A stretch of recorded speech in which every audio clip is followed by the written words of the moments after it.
Once upon a time, in a busy kingdom, there lived a wise judge named Harun.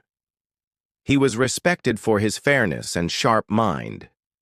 Whenever people in the kingdom had a dispute, they would say, "Take it to Judge Harun, he always knows the truth." But while Harun was honored, his only daughter Mira was whispered about in the markets. People called her strange and foolish. She was quiet, always asking unusual questions, and often gave answers that made no sense to others. One afternoon, the king invited Harun to his court. With a playful smile, the king said, "Harun, you are wise beyond measure, but your daughter, she is foolish.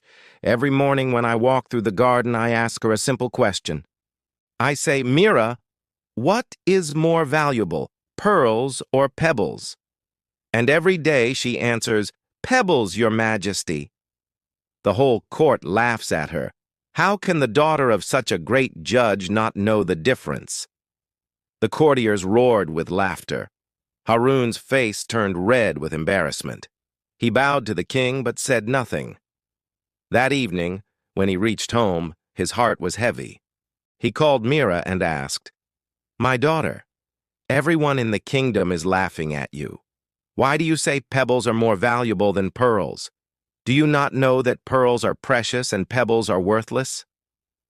Mira smiled calmly and said, "Father, I know pearls are worth more than pebbles, but if I told the king the truth, the game would end." Harun frowned, confused. "What do you mean?" Mira walked over to a small wooden chest in her room and opened it. Inside were dozens of shiny pebbles, carefully collected.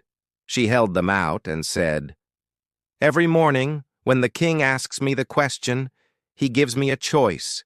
In one hand, he shows me a pearl. In the other, he offers a pebble.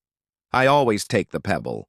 The king laughs, the court laughs, but tomorrow he comes back and asks me again. And every day, I add another pebble to my box." Harun's eyes widened in surprise. Mira continued, "If I had chosen the pearl even once, the king would grow bored. He would stop asking me, and I would stop receiving anything.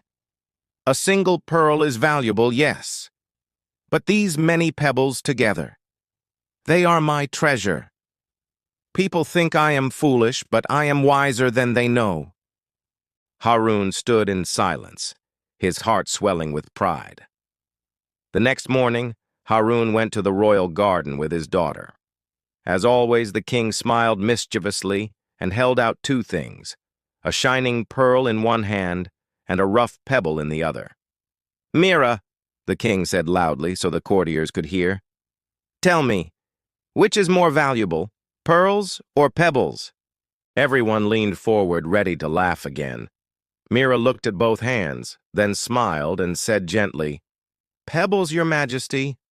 She reached out and took the pebble. The court erupted in laughter, and the king chuckled, shaking his head.